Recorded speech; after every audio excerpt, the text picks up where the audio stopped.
pas pourquoi.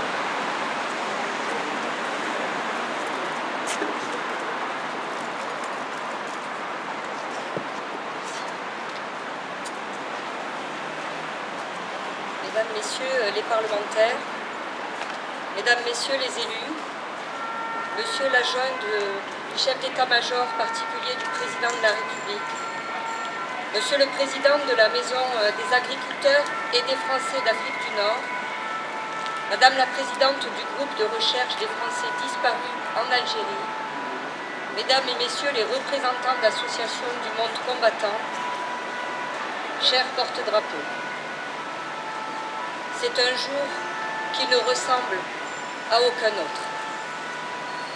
Le 5 juillet 1962, après 132 ans de République française, l'Algérie devient indépendante au terme d'une attente fiévreuse. Pour les combattants de l'ALN, le 5 juillet a concrétisé une victoire acquise depuis la signature des accords d'Évian entre la France et le gouvernement provisoire de la République algérienne le 18 mars 1962.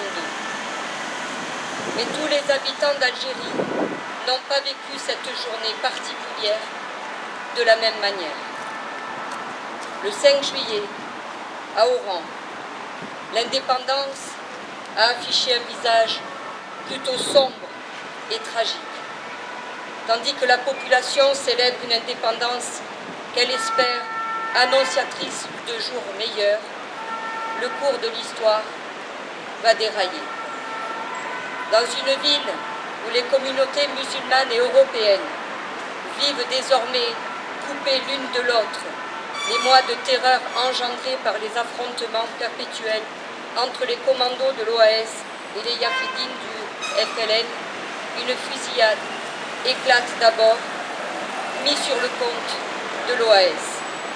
Les massacres perpétrés par les combattants du FLN feront plusieurs centaines de morts et disparus. Le 5 juillet, à Oran, pour les Français d'Algérie et pour certains Algériens, cela restera comme une page les plus noires de l'indépendance algérienne et une blessure qui reste intense et vive entre les deux pays. Pour nos compatriotes qui n'avaient pas encore pris le chemin de l'exode, les perspectives de rester dans le pays s'assombrissent brutalement malgré les garanties obtenues au terme des accords d'Évian. Le voyage se fait désormais sans retour.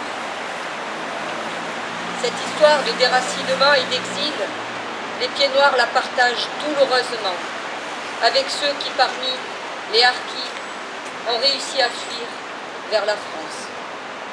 À l'horreur de la tragédie s'est ajoutée pendant de longues décennies la blessure de la non-reconnaissance du massacre par la France. Les événements, comme on le dit dans une litote, ont semblé être clandestins, discutables, fantasmés, sans reconnaissance historiographique, ni hommage officiel de la République. L'année 2022 marque les commémorations du 60e anniversaire de la déclaration d'indépendance de l'Algérie. En France, le président de la République est attaché depuis le début de son premier mandat à apaiser les mémoires et à ouvrir un dialogue franc et serein avec l'Algérie.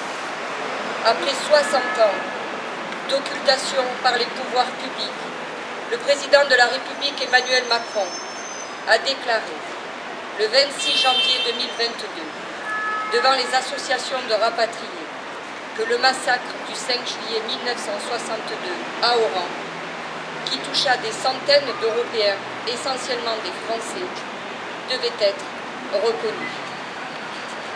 Nous l'avons vu encore à l'Assemblée nationale la semaine dernière. Le sujet du souvenir de la guerre d'Algérie est éruptif. Cela doit nous pousser à faire connaître l'histoire des rapatriés suite à la guerre d'Algérie, sans rentrer dans de stériles polémiques politiciennes mais avec la volonté assumée de transmettre une mémoire que nous souhaitons apaiser. Pour cela, nous devons continuer à nous appuyer sur le tissu associatif avec les harkis et les rapatriés, riches et féconds, en portant des revendications claires et notamment la reconnaissance pleine et entière de l'histoire et de la mémoire des Français d'Algérie. Ces associations nous aident à porter une politique mémorielle, transparente et constructive. En lien avec elles, le gouvernement est déterminé à continuer à travailler sur les dossiers qui leur sont chers, notamment l'entretien des cimetières civils européens en Algérie ou encore le désir d'ouverture des archives algériennes sur la période et une reconnaissance des exactions commises à l'encontre des populations européennes. Nous sommes déterminés à renforcer la transmission des mémoires des rapatriés, qui sont au cœur d'un champ mémoriel de la guerre d'Algérie et qui restent éminemment sensibles. Le gouvernement poursuivra avec la même ambition les efforts de rapprochement et de dialogue avec les mémoires en associant les partenaires algériens. Je souhaitais, mesdames et messieurs, le redire ici avec force.